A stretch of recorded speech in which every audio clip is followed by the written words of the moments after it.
I want to welcome you to the Gate Equity 201 webinar. Today's topic is Native Voices and Data. My name is Bonnie Zimmerman. I'm a program specialist with the Office of System and School Improvement at waOSPI. I am joined today by our guest presenters, Travis Wentworth, Data and Implementation Project Manager, Laura Lynn, Program Supervisor with the Office of Native Education, and we are honored to have Elese Washines from the Yakama Nation with us as well. This webinar is brought to you through the Office of System and School Improvement within the Office of Superintendent of Public Instruction. At waOSPI, we believe each student needs to be prepared for post-secondary pathways, careers, and civic engagement. And we aspire to have all of our work be driven by our values, which are ensuring equity, collaboration, and service, achieving excellence through continuous improvement, and focusing on the whole child. The Gate Equity webinar was created with the purpose of highlighting practices that increases access to education and ultimately to graduation. We want to acknowledge historical context to engage our students, families, and communities as partners in decision-making because they possess the strengths and cultural knowledge that will transform our schools. Laura Lynn with the Office of Native Education will share a land acknowledgement.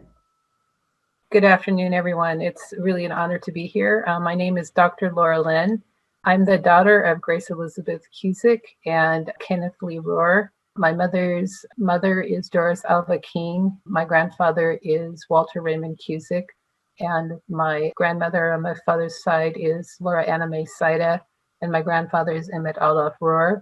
My mother's people are descendants of the Chickasaw people and also of European ancestry. My grandfather on my mother's side is of his people are of Eastern European ancestry, and my father's people are descendants of people from the Mideast, from Syria.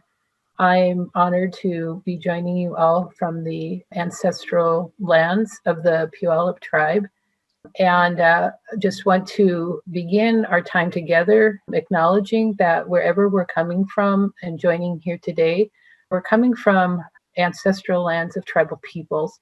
We wanted to start by first acknowledging that the lands that we are sharing are both ceded and unceded lands. The ceded lands, these are lands that sovereign tribal nations granted to the US government for settlers through our treaties in the about 1856 through 1858. And there continue to also be unceded lands here that we are sharing. Additionally, just wanted to also share that, as you'll see, these are political maps, and we wanted to also acknowledge that our relatives are also to the north, our relatives are to the east, and our relatives are also to the south. It's both who we are is both our relationship to our lands and waters, and also our relations with each other. At this time, we'd like to invite you to reintroduce yourselves, sharing the district and school and the tribal lands that you are closest to, the tribe and tribes that you are closest to. As we go into our work today, we're going to be centering tribal sovereignty as part of our work with data sovereignty as well. So again, we're really happy to be here with you all, and thank you for joining us this afternoon. I'd like to invite Travis to continue with the opening today. Thank you. Hello, I'm Travis Wentworth, Data Practices Project Manager, and I go by the pronouns he and him.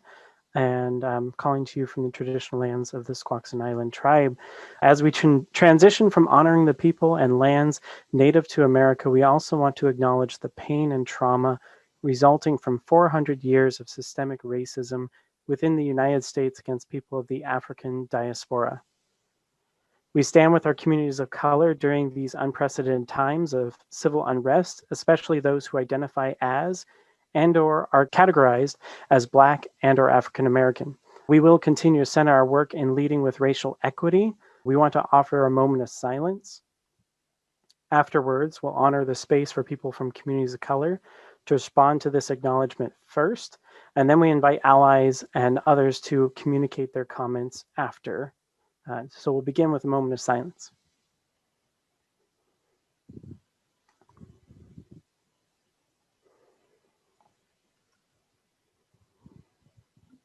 And now I'd like to invite communities of color to respond to this acknowledgement first.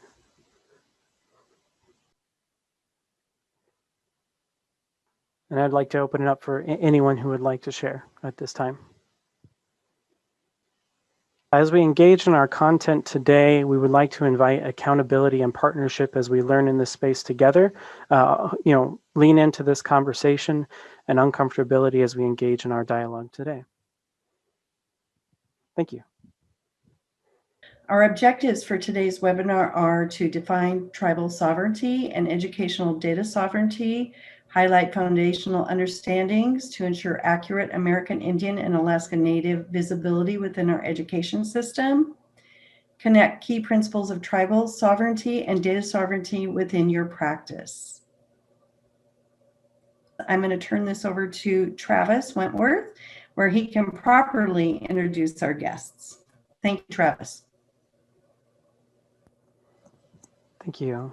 Again, welcome to Native Voices in Data, where we have a close partnership with the Office of Native Education team, which invites Laura Lynn to present with us, and John Clamer, who's on their team, and they're supported by Joan Banker.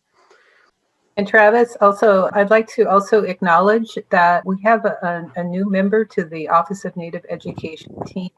And we'd like to warmly welcome Shandy Abrahamson, who is the Career and Technical Education Tribal Specialist within our office. Shandy just joined our team last week, and again, we're really honored that she's a member of our team. Thank you. Thank you, Laura. In a moment, I'm going to invite us to get us activated with a little activity. Before I do, I just want to invite our guest of honor, Elese Washines. First, thank you for being here, and I want to invite you to introduce yourself. I'd like to say on this day that this land is a part of my heart, and I'm a part of this land as part of the land acknowledgement.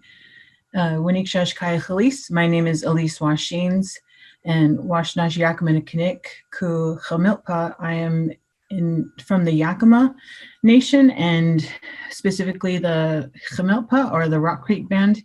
And I like the way Laura introduced herself as well, so I'll go ahead and do that. Na Elese wa Twayapum, Stella Washines. My mom is Stella Washines. Na Tute wa Wiachan, Archie Washines. My dad's Archie Washines. And I have two small children joining us today. They are my colleagues, and you may hear them from time to time. They're Chilani and Huli, and I've appropriately bribed them to try to stay in the other part of the house. But welcome to my home. Welcome to the presentation for Native Voices and Data Sovereignty, and I very much appreciate having everybody here today. Thank you, Elese. Oh, I did want to say one mention. In the very beginning, we played a song.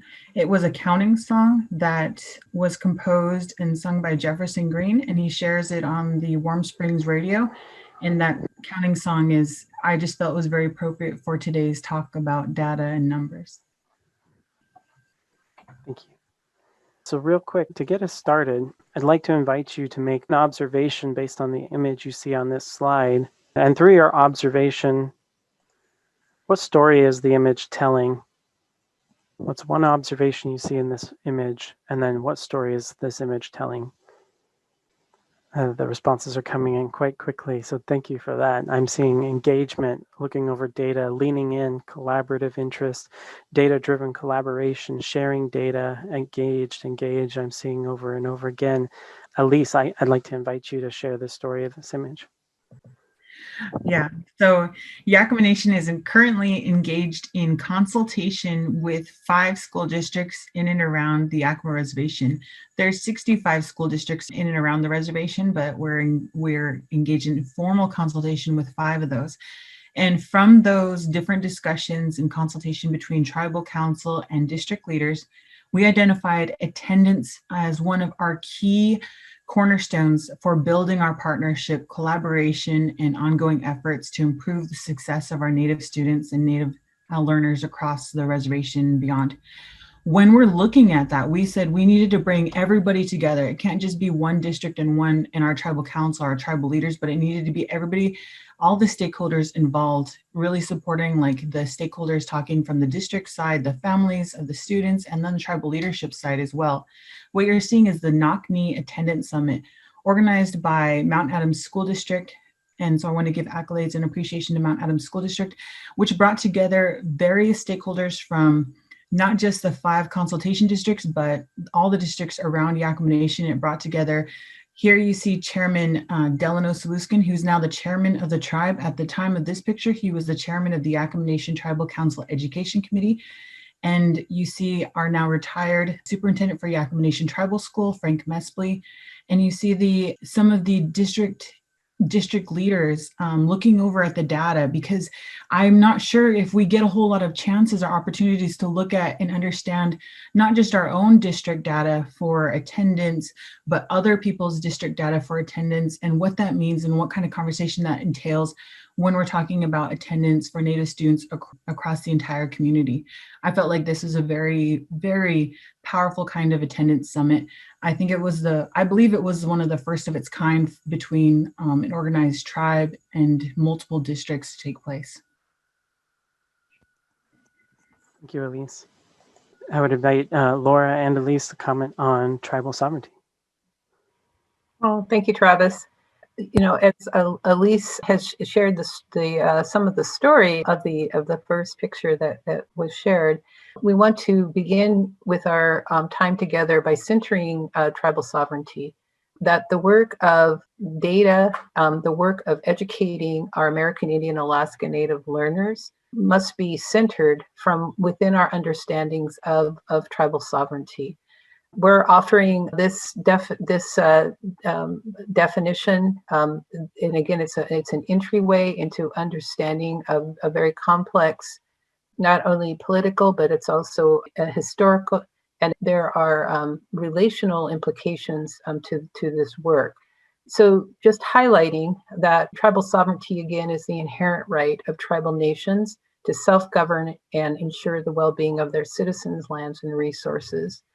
It's important for us to understand that the relationship between tribal nations and other government and governmental entities is government to government.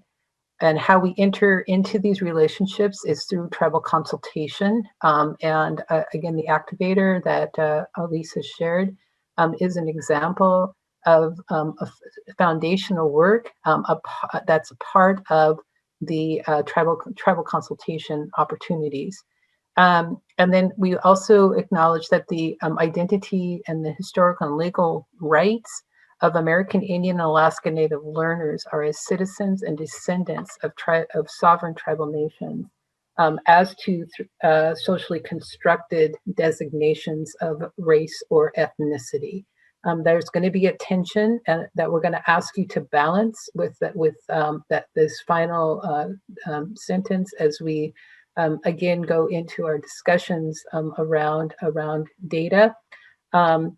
However, we want to lift up now for your consideration that each one of our American Indian and Alaska Native students are again, and their families are citizens of sovereign nations, and that has again considerations in terms of not only identity but also other rights that we have a responsibility in our schools to uphold. Elise, is there other considerations that you'd ask us to consider? You know, when my father was going to Granger School District, he was living in Sadis, the Sadis area of our reservation, which is not really a designated town or city, but he often talks about there was no bus system out to Sadis, and Native students, several of his brothers, his siblings went to boarding school because there was no bus system. There was no way to meet those mandatory obligations for school attendance. And instead he ran to school every day, which then committed him to a lifelong love of running. And I think about him constantly because when we think about a young man that's navigating, running to school, which is miles away, miles and miles away from his home area, just so that he could stay home to take care of his grandmother, who lived in the back house, and she was blind, and she would always talk about hitting him with her tukash, her cane, whenever she needed something. And I think about who that man became, not just as my father, but also who he became for the tribe as, one of the longest running Yakama Nation tribal government employee. He's worked for the tribe for 52 years now. And he came to the tribe after serving in Vietnam. And I think that about him and the work that he's performed, having reached a level of education, a college degree, and being a forest surveyor for the tribe, and how much of an impact he's had. And I think about how we have in our ability as educators across the school districts, across Washington State, to make an impact on a tribal community just by attuning to the Native students that we provide education services for. And we never know exactly how far the impact will reach, but I'm not sure if his teachers ever knew who this man became for the tribe in his 50 plus years of working for us. So I just wanted to bring that final statement here. The identity and the history and legal rights, it should be acknowledged that we are citizens of our tribal nations, and we do have an additional rights, additional responsibilities to not just attending to our community, but to attending to the tribal government, to our tribal sovereignty. Thank you, Elise. And we also hosted 2 GATE webinars in November, and we provided links to both the morning session, which provided some foundational information. We called that the Tribal Sovereignty kind of 101. And then the afternoon session featured several panels of tribal educators and tribal leaders sharing about the implications of tribal sovereignty and considerations on how we're continuing to strengthen educational opportunities for American Indian and Alaska Native learners. Thank you. All right. Part of this process is our continued learning and asking questions, and how questions tend to lead to more questions, which is a good thing because it's focused on our curiosity and our learnings and understandings. So for our discussions today, we've included a Padlet option that will allow us to engage and record our wonderings. I don't know that we'll get to every question, but having a place where those questions are documented allows us time and space to readdress them later on. So the link has been added into the chat feature of the Zoom, and our warm-up activity for the Padlet is, what are some of your wonderings and or questions at this time? I'm going to step out of the presentation for a moment, and I just want to share the Padlet. And we will navigate this tool from left to right. So our very first prompt is, what wonderings do you have coming into this space? To engage with this tool, use the plus symbol. We'll click on that. You can indicate your name in the title if you like, or remain anonymous. Otherwise, give it a quick theme or title, and then enter your question into that box. As soon as you click out of this box, as I'm going to click over here on the right, it will post that question that you have. Laura, Elise, anything you'd add to this activity? I think it's just great for us to be able to kind of hear to learn with you some of what your wonderings are as you're coming in this afternoon, and what your interests are as well. So we're just looking forward to learning with you. And this is a collaborative space for us to do learning together that way. Yeah, I'm not a verbal processor, so things like Padlet allow me the opportunity to really think about and a thoughtful response before I try to make it. So I love this Padlet tool. I've seen teachers use it as well. It's really good. I'll add, as we're seeing posts come in, if you refresh your screen using the swirly icon at the top, or I use F5 on the keyboard, it'll reset and we'll see additional posts. I see some of them are in transition still as we're formulating our questions. I'll go ahead and scroll down to the bottom and just slowly scroll up and read off some of these. I'm curious about the ties to sovereignty and data. Wondering about future government-to-government opportunities to work with our local tribe.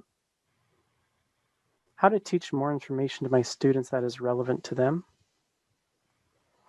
How do we make visible the Native students in our district, given that their numbers may be few? On OSPI's website, the data is suppressed due to apparent low numbers, but I also learned that they are only counted if the parents check American Indian, Alaskan Native only. We'll lean into that question today, so I really appreciate that. I'm seeing in the chat also, and we experienced this morning, if you do have any challenges navigating Padlet, I do invite you to enter those in chat as well, and I'll be able to read questions off in the chat. So this isn't your only way of engaging as well.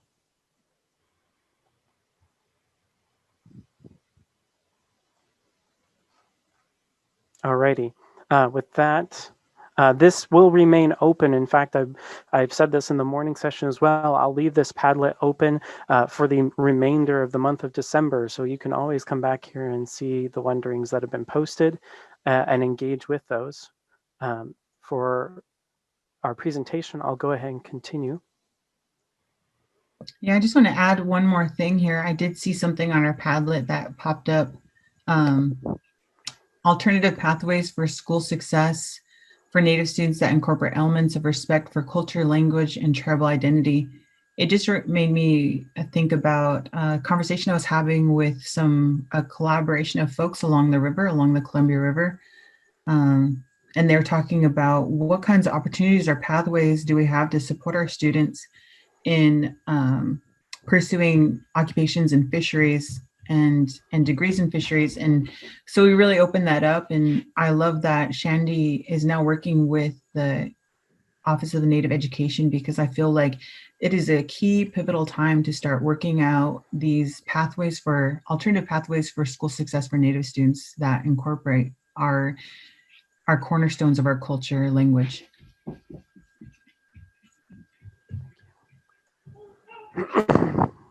Alrighty, I'll go and open this up for Laura.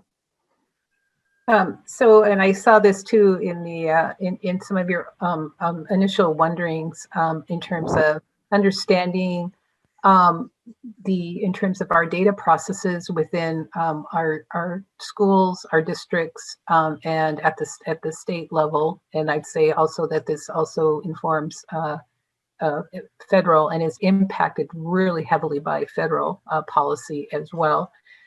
We wanted to share with you some initial data about who our students are here in Washington State. And to this, there, thanks, Travis. This data is coming forward from what happens at the time of school enrollment when families and students come to our school doors. And I saw also in the comment box, it's about the understanding the implications of what happens when we're checking some of these boxes. We asked families to identify students' race and ethnicity. And again, really recognizing that for tribal people, our relationship is that of the citizens of sovereign nations as to identifying as a race or an ethnicity. So there's already an initial disconnect that we have in some of the first and initial identification questions. We wanted to share this information with you all to understand what happens and why we're seeing some of the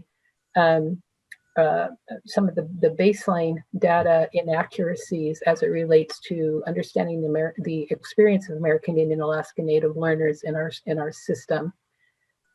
When our students enroll, there's basically three different categories that American Indian and Alaska Native learners are considered within. This first line is American Indian, Alaska Native only. So that means that these students do not identify, that they recognize American Indian, Alaska Native only, and it's non-Hispanic. And we have, this is the data enrollment for the 2019-2020 academic year. And that we start off with about almost 15,000 students. And this is the number of students that is reported to the federal level for many purposes, including funding. However, our students also are considered within two other categories. Our students may be American Indian and Alaska Native Hispanic. And within this category, we have almost 25,000 students reporting at the time of enrollment. And then there is a third category, which is American Indian, Alaska Native, 2 or more races. And here we have almost 19,000 students who identify through this category. When we consider all three categories of American Indian, Alaska Native, non-Hispanic, American Indian, Alaska Native, Hispanic, American Indian, Alaska Native, 2 or more races, you can see that we have almost 59,000 American Indian, Alaska Native learners attending schools in our public schools, our compact schools. However, if you look over to the far right-hand side, you'll see that for the purposes of federal reporting, we only report 15,000 students. Further, in terms of the current waOSPI report card, the data that is being reported at the state level currently is representing that last category, or that category only too, the 14,863 students.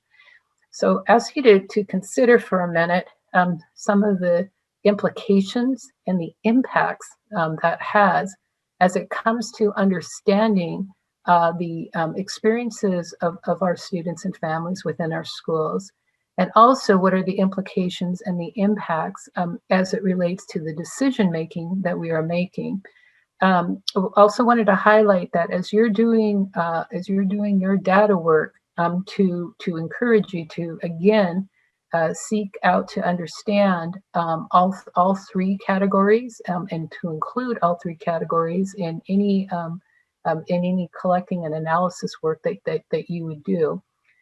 There is a resource that has been shared within the chat box that has been published by the Education Northwest. It's a report called Obscured Identities, which goes into more depth about this experience, and it's again, this is a continued experience of our data and reporting processes. And then also here in Washington State, this is an issue that is a top priority issue with our Washington State Native American Education Advisory Committee, our Tribal Leaders Congress, and many other Native and Indian education leadership and organizations. This is also an issue that has been brought forward to the Centennial Accord. And so this is the work we're doing here today is really in alignment with the concerns, the hopes, and the aspirations also of our tribal leaders as well. So I want to, we have some additional considerations in the next slide as it relates, and Elese and Travis will continue with our learning. As we navigate, oh, go ahead, Elese. Yeah, beginning with the 2018-2019 school year, expanded race categories were added to CEDARS in alignment with the recommendations of the Race and Ethnicity Student Data Task Force, as established by Senate House Bill 1541 from 2015-16 legislative year. And districts have 4 years from that time through 2021 to 2022 school year to fully implement all these recommendations. Travis is going to go through some of the more technical side of this particular race and ethnicity codes from Appendix Z. So this link will be shared in the next slide as well, and I wanted to name it here. And there's a number of race ethnicity codes down below, and it says here just what Elise was sharing, that the following codes are to be implemented were implemented prior to the 2018-19 school year and are available to districts until the end of the 2021-22 school year. So this is when it needs to be implemented by, essentially. And I also want to invite, between this slide and the next slide, to encourage you to include your questions. I see a number of them in the chat, so maybe Elise and Laura, while I go through this, if you want to kind of identify questions to follow up on. I'll go ahead and scroll down to introduce some of these codes. The idea is that we want to meet our local Washington state needs, and even further community needs. In addition, meet the federal reporting guidance. And to share where that reporting guidance comes from, the actual original link comes from the White House and is broken, but I can give you the following link in the chat. Comes from the Department of the Interior. It's from the Federal Register, and it informs most of the federal data collections. So isn't specifically tied to education, but also impacts education data. So in the example you're seeing now with the appendices, families can now identify with a specific tribe, and we aggregate that value up to meet our federal reporting requirements, because waOSPI is bound by those federal reporting requirements, but it allows us to do a bit of a deeper dive into that data to see a little more specifically what is our identity. And with that, I'm going to go ahead and navigate back to the slide deck. And also wanted to share the obscured identity article was shared in the chat, which goes deeper into it as well. I'm going to explore this area, and then I want to open it up and explore some of the questions we were seeing in the chat. Race ethnicity codes. If take any data collection process, and if we think about the quality of that data, it always begins even before the first point of entry. And the first point of entry is that enrollment process. And there's two things to consider with the enrollment process. There's the packet, the enrollment form, and actually I can speak very detailed about this. My daughter is 5 years old and just enrolled in kindergarten at the beginning of this school year. And I can tell you that that enrollment packet was not up to date with those more granular race and ethnicity codes that we're now asking districts to collect. And all of the districts in the state have until next school year, the end of next school year, to update that race ethnicity collection. And I will tell you that, I don't have an exact number, but over 90% of the districts in the state are not yet in compliance with that collection. So we've got a short timeline to spin that around. So first question is, look at your enrollment packets. How are parents or students filling out their race ethnicity information? And is it inclusive of all the categories that are in that collection? And further, before they get the packet, what is the communication to families about how we collect race ethnicity information? Why are we collecting it? If we think about the trauma and weaponizing of data, one family may not indicate the same or identify the same way in two different enrollment packets. It's based on what is it used for, and how are we communicating to the parents the importance of this data.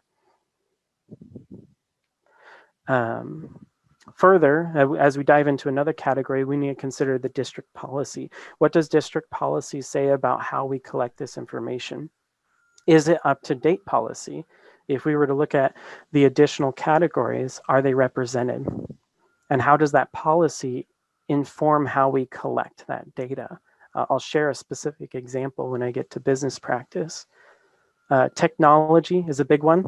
Are the student information systems or the data systems that we enter that enrollment information, are they up to date to meet that reporting requirements?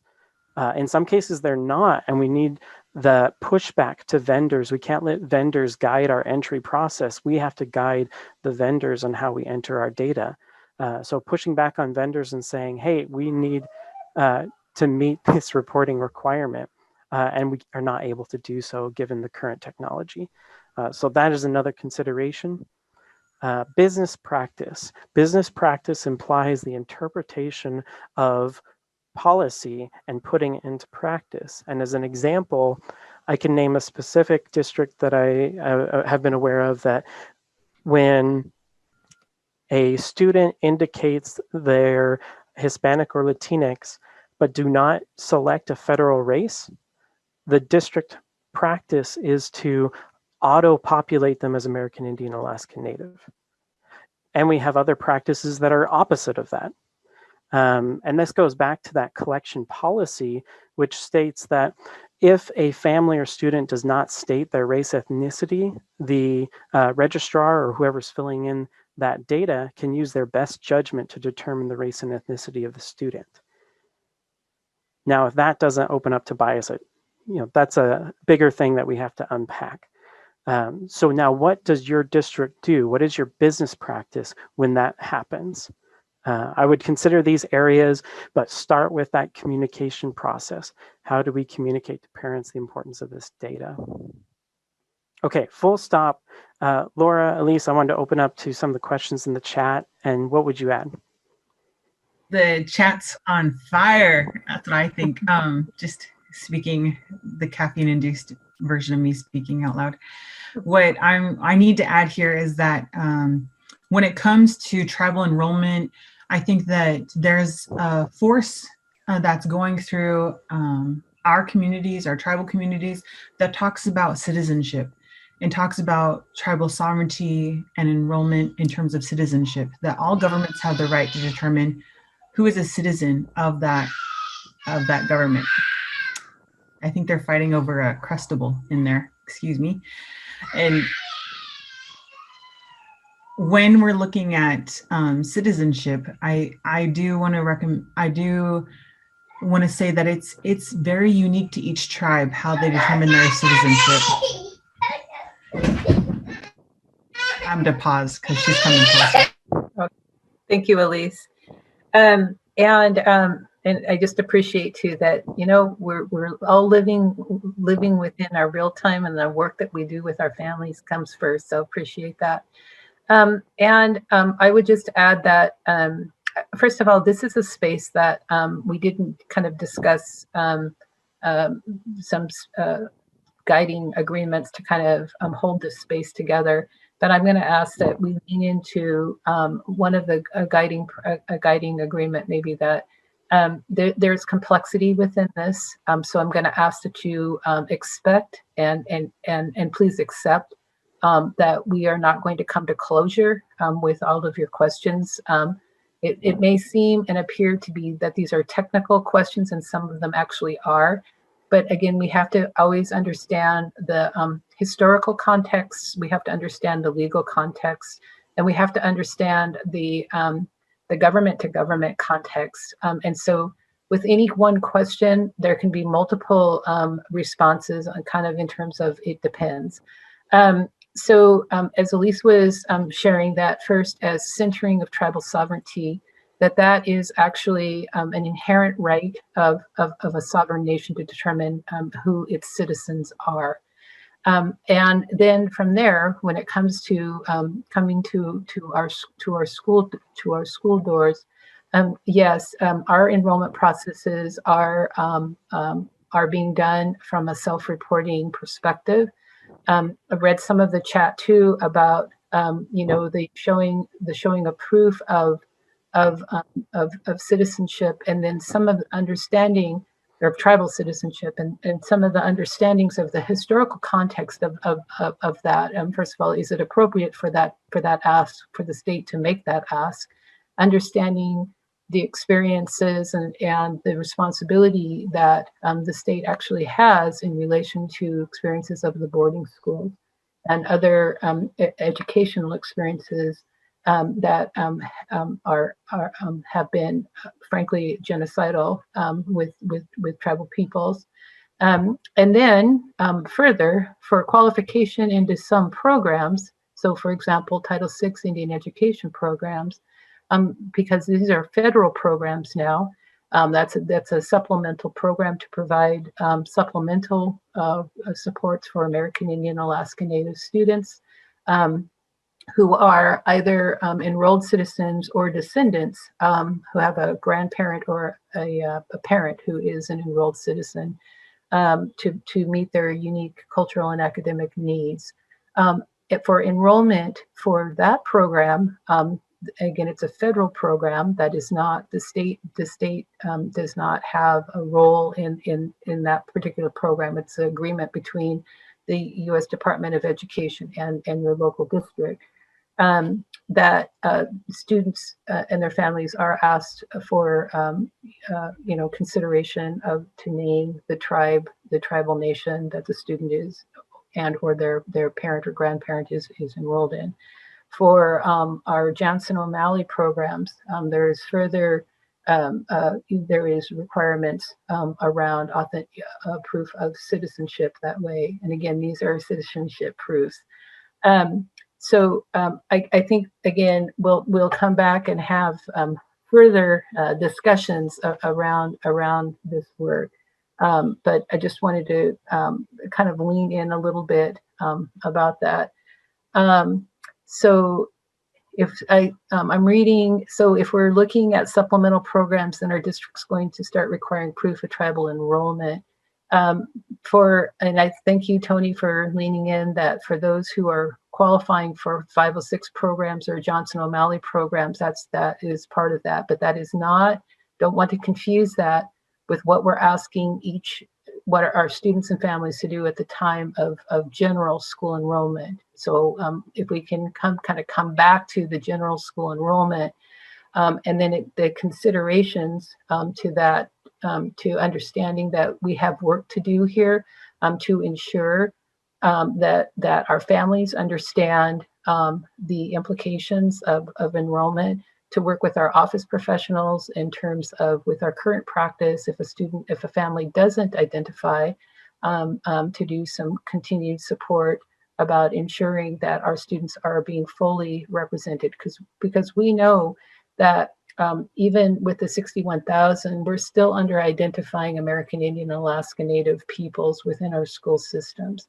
And so again, it has to do with an equity and social justice practice here. So we're going to continue to kind of move forward and hoping that provides a little bit more context and understanding that, again, that we're going to go into further work with this, and we'll keep in mind some of your questions and continue to be responsive. Thank you. Thank you, Laura. And thank you, Elise. I'll go ahead and continue with the slides. And I noticed some questions related to local data, and I think we have a slide later that will get us into that space. So I'll go ahead and advance this in the slides. We now have a group discussion around using Padlet. We have two questions or two prompts. Something I found interesting about the data and American Indian and Alaska Native students how does this connect to your work with students, families, and colleagues you are serving? Anything else to add in, Laura, to the prompt here? No, that's great, Travis. Yeah. Perfect. Something I found interesting about data, and how does this connect to your work with? And what I'd like to do is open up with an opportunity to share. If anyone would like to share aspects of their conversation or bits and pieces, I would invite you to raise your hand. You can type in the chat if you like, or we are able to unmute you and you're able to share just some reflections from your dialogue.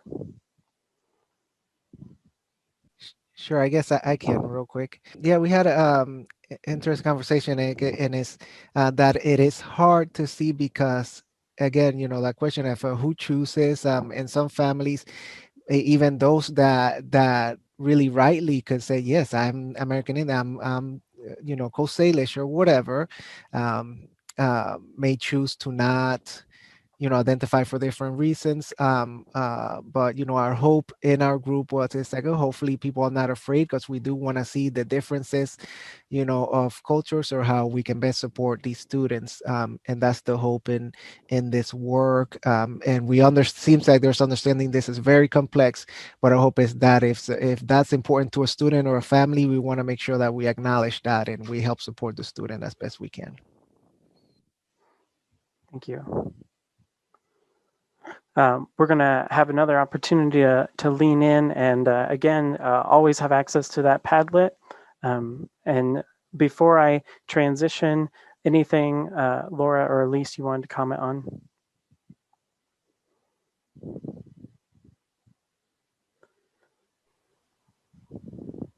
Well, I want to thank the group, the participants, Dennis and Maya and Nicole, for opportunity to learn in with you today. And I think, yes, we echoed to the complexities, also including in terms of, really understanding from our families' perspectives, what this means at the time of enrollment, and why we would or would not identify with the different within the different race and ethnicity codes, and also understanding that how these complexities play out in terms of really being within our communities, and the need for us to have members of the community actually being a part of our districts, and part of the part of the work of both this of educating and reaching out to our families as well. Yeah, at 4 o'clock, Kathleen Story posted, our group talked about how if districts update their codes for enrollment, parents will have more options. It would be good if someone they trust could explain the reason for enrolling their student in a particular group. I would not blame the parents for being cautious or apprehensive when filling out state or government paperwork. It can be daunting. And I feel that as a parent, and I feel that as a tribal citizen, and I recognize that, and I think all tribal citizens recognize that when we came to Census 2020, and we talked about, and census didn't take a whole lot of time, but bringing ourselves to the census and completing that paperwork, there is a history that comes forward whenever we're filling out something that identifies us to another government entity outside our own. And what supported Yakama Nation and other governments is that statement from leaders, the statement from not just elected leaders, but family leaders, Longhouse and Shaker church leaders, that said census is something that we need to do for our communities. And they put it in real words, like how this census does affect our different community members, how it affects our funding. And I think those kinds of things, those kinds of statements need to be more accepted, more brought into our tribal leadership and built in collaboration. And I really wanted to express gratitude to Kathleen Story for posting that, because she reminded me of some work that I have left to do, which is to ensure that our tribal leaders are supporting students and families submitting the, what we call 506 forms, submitting identification documents, and really acknowledging the importance of these kinds of these codes for enrollment and how important they are for our districts. I think that's some of the ongoing work. And Kathleen, I just want to really express my gratitude to you for that comment.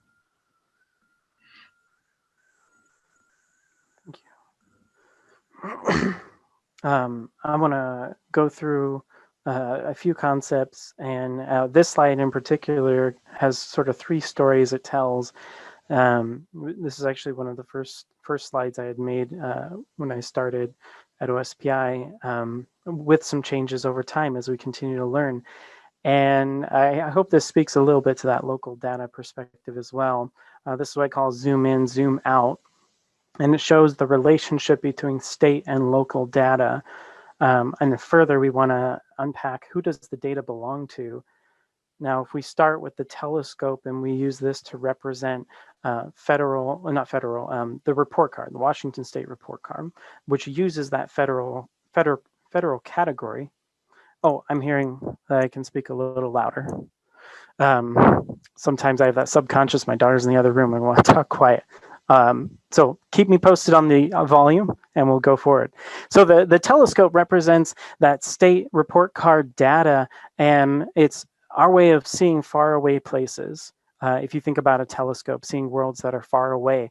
And the satellite is our opportunity to get a closer look looking at our state data systems. And the difference between those is really that 15,000 students approximate and 60,000 students. We can see those 60,000 students in our state data warehouse, but we don't post it on our report card. And that's some learning we're going to unpack over time. Now, if we drill down, and I've used the analogy of smoke before, if we see smoke in the trees, we see it from that satellite view, and we can't tell you if that's a chimney, a campfire, or a forest fire. And the human eye represents that local perspective of really what's going on. What is this to us locally? And really triangulating that from multiple perspectives, because our perceptions are informed by our bias. Now, the magnifying glass represents the local data that is then reported to the state. There's that more nuanced or more specific granular data that we have access to. And then the microscope represents the individual student data. And the data belongs to those individuals, the individual students or families. The rest of us are all stewards of data that doesn't belong to us. So if you trail that backwards, the school holds data that doesn't belong to them. They pass it on. That's housed by the district. The district houses data, again, that doesn't belong to them. It gets passed on to the state and reported federally. But ultimately, that state data has an origin and belongs to the families. The zoom out portion here is we drill down into local systems, local data to make those improvements, apply supports, and we zoom back out to see how well we were doing. Now, I just want to emphasize the importance of that local data that has those more granularity in race ethnicity codes. But it really depends on the technology in place and do we have the ability to extract that and use that data locally. Elise, did you want to add to this slide? Okay, I know we're getting there on time, so I'll start talking a little bit faster. So this, I want to tell the story of connecting values to questions. There's too much data to look at and not enough time. The point of questions, it's supposed to guide our inquiry, give us some focus. And the data's purpose is to answer our questions. But those questions don't come out of nowhere. They come from our goals. Our goals come from our vision for the future, what we want to create, quoting Ron from this morning. And then our vision of the future have to do with our hopes for the future. And our hopes are in direct reflection of our current reality and are informed by our values. And this whole process is a way to check our bias. What questions do we select to focus on, and how are they bias informed? What goals do we set, and how are they informed by bias? All the way down to our values and our community values. So how do we apply an equity lens here? Well, let's consider what data do we look at and why? What do we use to interpret the data we look at? Well, it's our bias. And how do we know what to focus on and what is important? And the more critical question then is, who is in the room as we make these important conclusions and decisions? How can we be inclusive so that our values are inclusive, which lead to our hopes, our vision, our goals, and our questions? And the questions guide us to the data we use.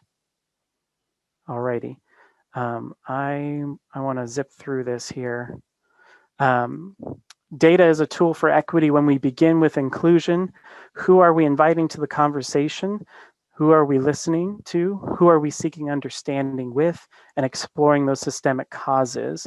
In this space, inclusion begins with a recognition of tribal sovereignty, historical and legal responsibilities that districts have with tribal nations and American Indian Alaska Native students and families. To dive in deeper into this, I'm going to invite Elese to share. So my elders tell me that if something is important enough to say in English, or if it's an important concept to the tribe, then we should be able to say it in our language. So I'll begin this slide. Tamut yakmumi nami patawast. Data sovereignty is how we use data to tell our own story, or more formally, that data are subject to a tribal nation's laws and best practices based on the physical location. You can go to the next slide. In this particular area, what we're looking at constantly is this idea that, and Sean in our breakout session had mentioned it as well, that some of our data is obscured, that we are hidden. And this is a book that I wanted to share today, was Asterisk, Beyond the Asterisk. And this is a beadwork from the Asterisk. And this talks about how a lot of our data is obscured, it's hidden behind an asterisk, because in our individual school districts, sometimes there aren't enough Native students collectively in a grade band or collectively in a school to overcome the FERPA privacy laws regarding that student release of information. And student success is predicated on students, on understanding students that we serve. But sometimes our American Indian students, our Alaskan Native students are invisible in our data, either because the number is low or because the research is not statistically significant. And I think that as we continue this conversation, we're going to address how do we move forward together in bringing more people into the table, more people into the room, more people to talk about American Indian and Alaska Native data to improve success for Native learners.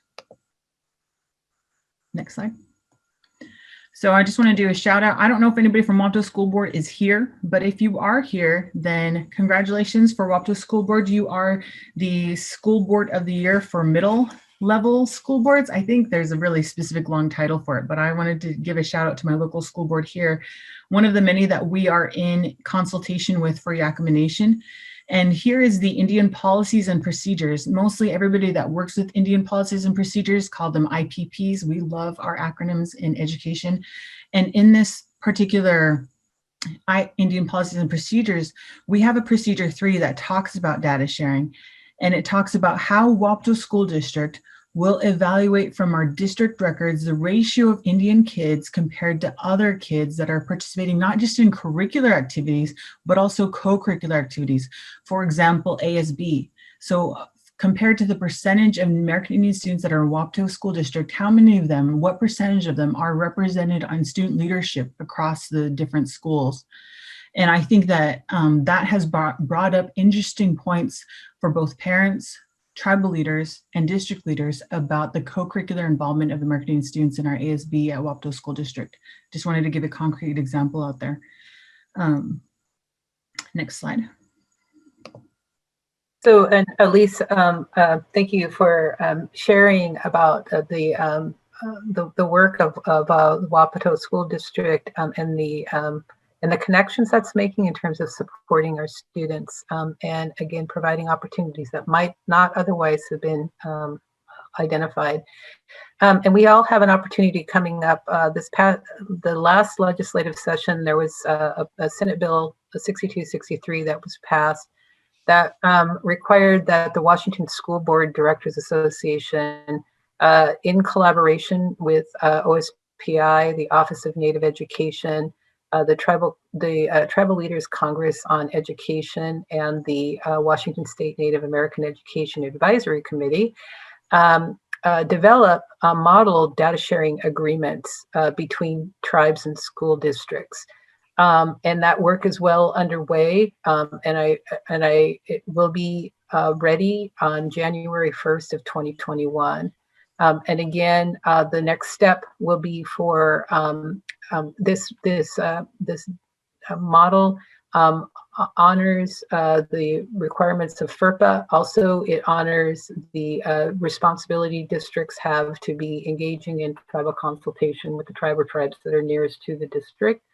So I just want to make you aware that that's an upcoming opportunity for us. And of course, each district will need to go through its processes of developing policy and procedures around this practice.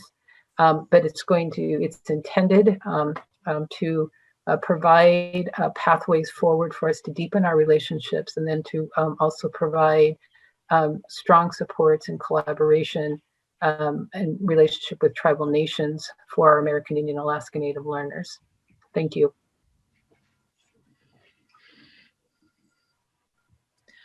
This is the actual committee action. It's an official action of the Yakama Nation tribal government, and it's the Yakama Nation Consultation Committee Action number 075-2018-3. So this is an actual law coming from the Yakama Nation.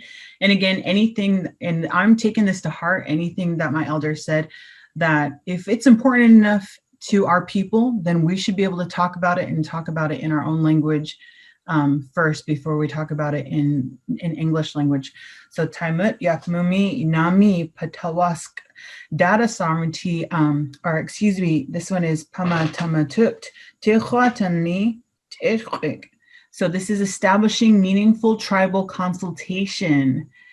And that's what I just read out. And what we're looking at is the agreement of our tribal leaders coming together around a table to say that we are recognizing the importance of establishing meaningful tribal consultation between the Yakama Nation and school districts. And what this has brought about has, in the last 3 or 4 years, between Yakama Nation and surrounding school districts, is a voice at the table. And we talked about what is equity and data sovereignty. And I'm not sure about how many other school districts are doing this, but every single month, the school board acknowledges the consultation responsibility, and they include Yakama Nation as part of their official school board meeting for Wapto School District, for Mount Adams School District, Toppenish School District, have us on the report, Yakama Nation Tribal School, of course, and their compact tribal school. And Yakama School District in the city has regular meetings between Superintendent Trevor Green and our chairman, Delano Saluskin. And I think that just having these kinds of openings between our tribal leaders and our district leaders has created a voice about what's important. And so for consultation moving forward, they said, what is important to the tribe? And the tribe gave them, based on our education plan, which is cited here as well, T-32-18, ratified by an entire quorum of our general council under GCM-09-2018. We said that the first thing that's important to us is improving attendance for our Native students, which, if you remember our activator at the very beginning, that resulted in the NOCNI Attendance Summit coming about. Next slide.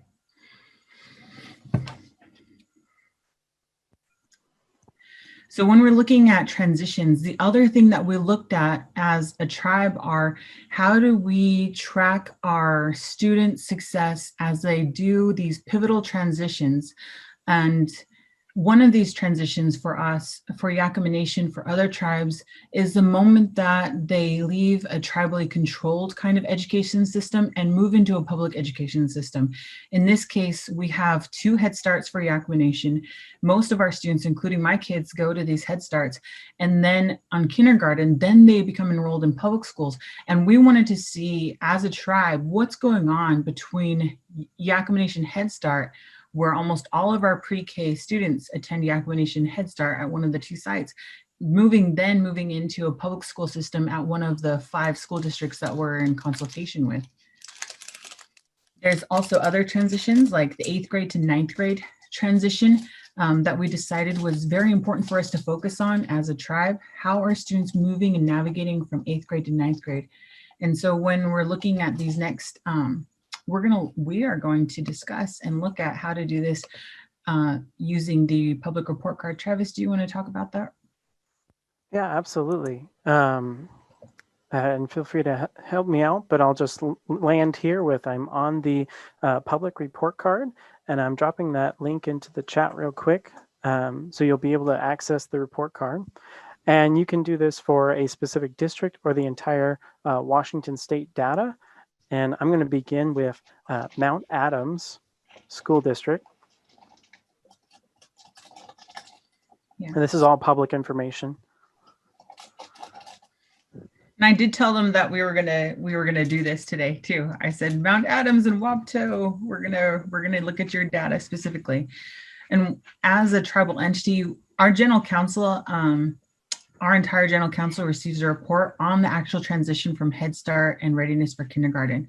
And so if we look at Mount Adams School District and we look at the diversity report for Mount Adams School District, and we go scrolling down on the left-hand side to early learning, kindergarten readiness by student demographics, we are going to see that Mount Adams School District has a 22.2% ready for kindergarten. 22.2%. And this is defined by being ready in all 6 areas of development and learning. And so I actually encourage you to explore these areas as well.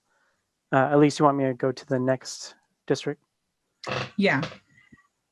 So then I wanted to look at WAPTO School District as well.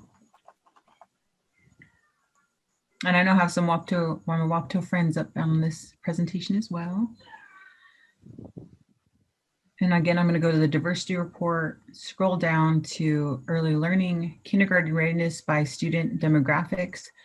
And I want to see that for the 2019-2020 school year, we have 4.5% of American Indian Alaska Native students being ready for kindergarten as defined by those characteristics.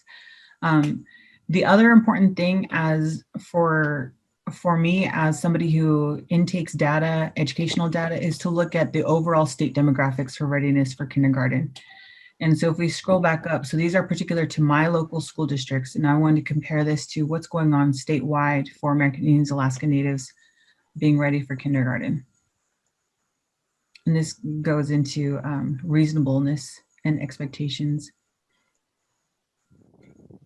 So we're going to go to the diversity report, early learning and kindergarten readiness by student demographics. And we're going to see that across the state for the 2019-2020 school year, we have American Indians, Alaska Native students, 34.6%. And so when I'm as a liaison, because one of my roles that I do in addition to my other job title is that I liaison between the school district leaders and our tribal leaders, then I might want to say that, you know, for our WAPTO school district and our Mount Adams school district, our number of our students that are going into kindergarten, actually ready for kindergarten, is lower than what we see across the state. This might be an area where we want to focus on as an important indicator for the future success of our Native students. How do we get our students ready for kindergarten? And so in one of our school districts, we've had a very strong, actually both Mount Adams School District and WAPTO School District, both of those school districts, they've had multiple different things that we've come together in an innovation. In Mount Adams School District, what they do is they invite all of the Head Start teachers to be involved with all the professional development learning that goes on with the kindergarten teachers. And so it's like a side-along kind of learning process. And the other one is that in WAPTO School District, we have actual professional development that goes on for both teachers and for parents. So when my 5-year-old or my 3-year-old back then was in WAPTO Head Start, we went to a Ready for Kindergarten presentation led by WAPTO teachers to help get our son ready for kindergarten using the curriculum that they provided. I think these are some of the amazing things that come out of this work.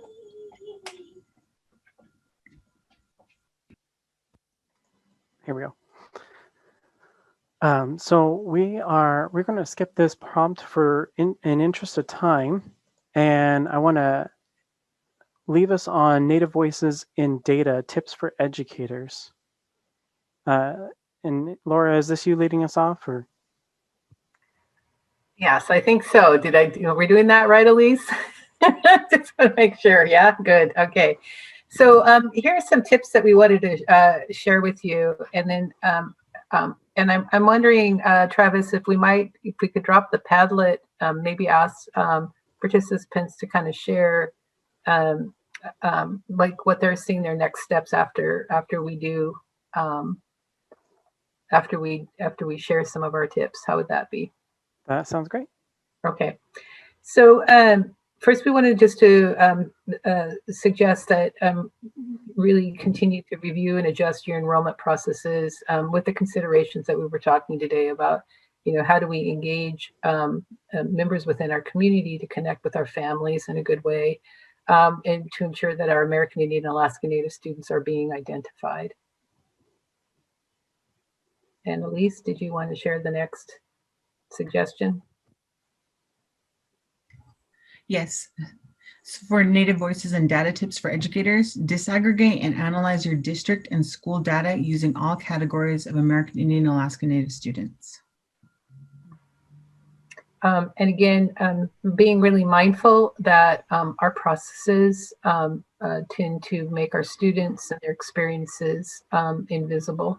And we have a responsibility to ensure that our processes are such that we see and understand the experiences of each and every one of our American Indian and Alaska Native students and their families. And I want to be present myself as a big part of living example between Yakama Nation, waOSPI School Board, Mount Adams School Board, Yakama School District, Yakama Nation Tribal School, and Toppenish School District, that school board directors and superintendents can continue to engage in meaningful tribal consultation, including data sharing agreements with tribal nations that strengthen the partnerships, collaborations, and efforts to increase and improve Native success in academia and co-curricular activities. And again, the key is that we do this work through tribal consultation. And in order to engage in tribal consultation, it really does require that we have the ongoing commitment of developing and maintaining really strong relationships with tribal nations. And as part of the consultation, that we identify those key transition areas for data analysis, similar to the example that Elise and Travis have shared. That's a real strong starting point. And as we go into into that work together, over time, we're going to go only deeper into our work and finding really meaningful ways to address the needs of our American and Alaska Native learners. I just wanted to add to that and to what Elise had shared earlier about that transition from a tribally controlled education setting to a public education setting. And my learning or thinking about that over the last few years has been being in a space where your cultural identity is around you. It is prevalent. It's there all around you. And so you don't have that sense or feeling of a minority or being oppressed to assimilate into a larger cultural system. And then you transition to that public setting where you are now amongst the few, and your cultural environment, your culture is just not around you in your education setting anymore. It's separated, and that feeling can be very traumatizing.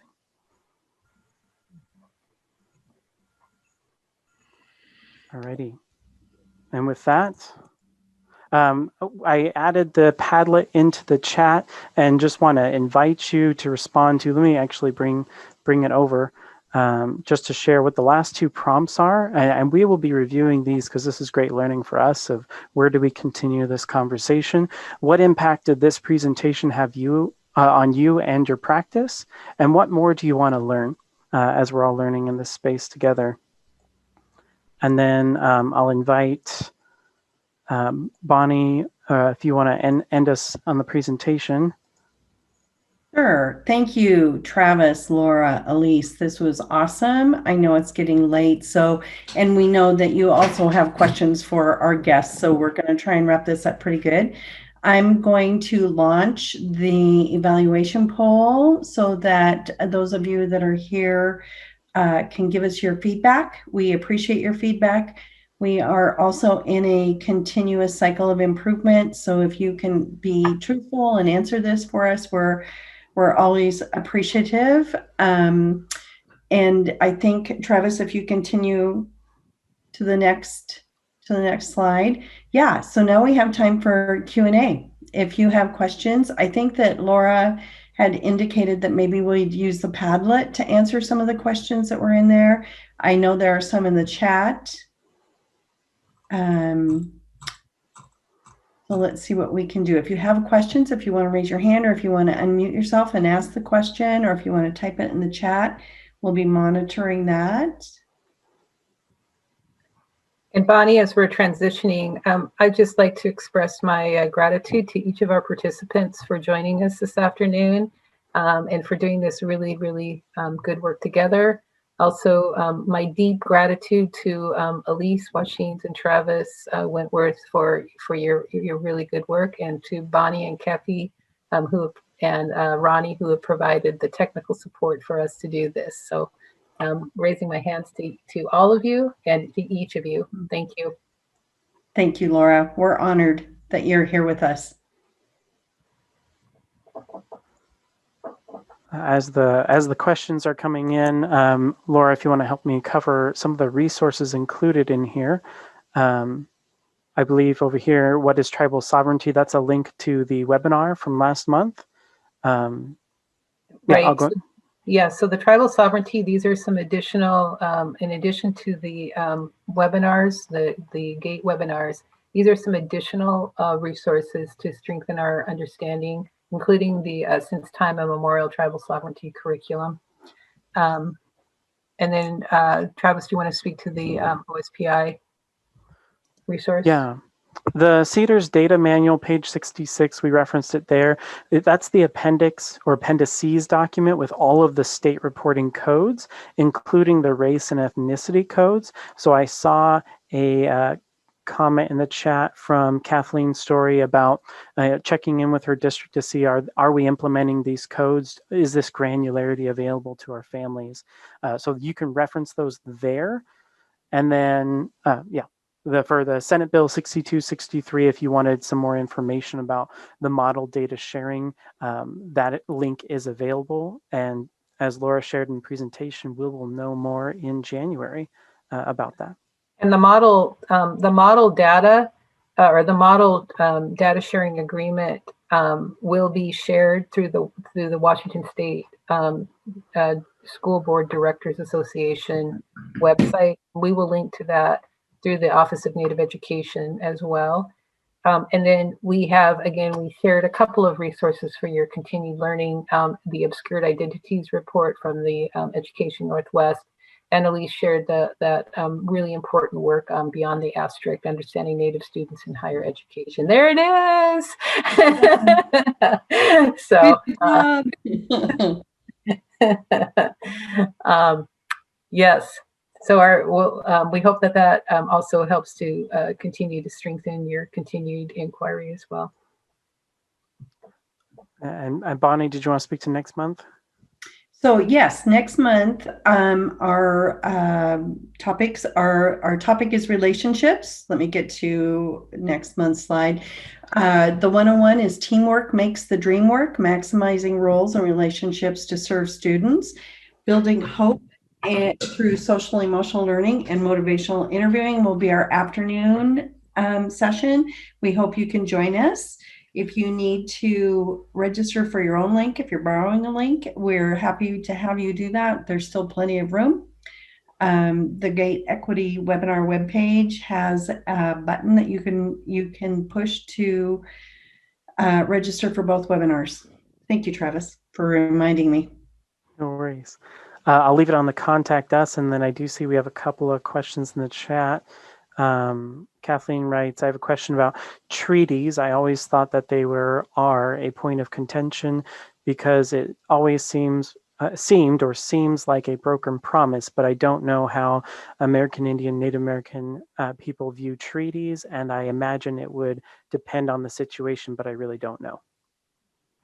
My dad, we have a Treaty Day celebration here for Yakama Nation, and I said, "Oh, we're having Treaty Days to celebrate the treaty." And he says, "What did you say?" And my dad is a man of a few words. I mean, Vietnam vet, he's as hardcore as they come. And he says, "What did you say?" And I said, "We're going to celebrate our treaty." And he says, "We don't celebrate the treaty."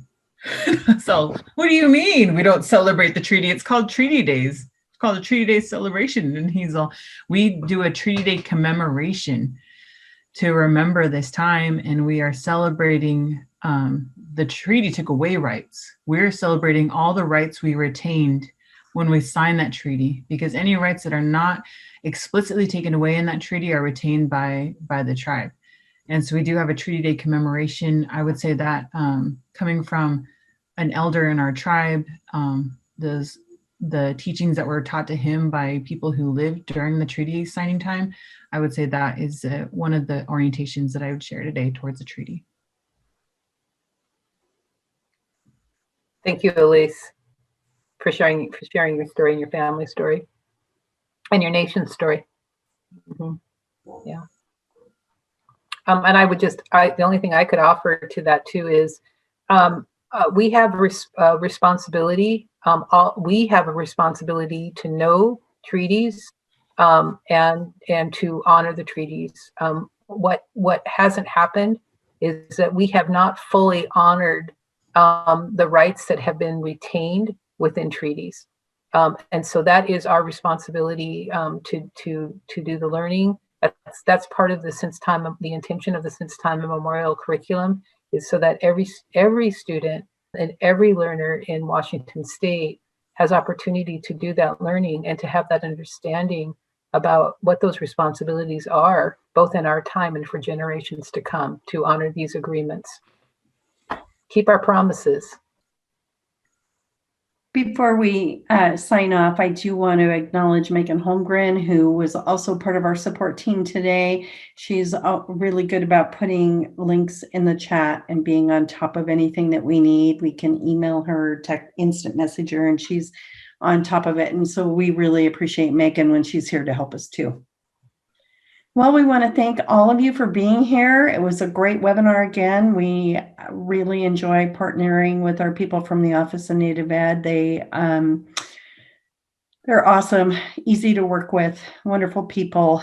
If you have any questions, you can reach out. I think we provided their contact information. Thank you all for joining us.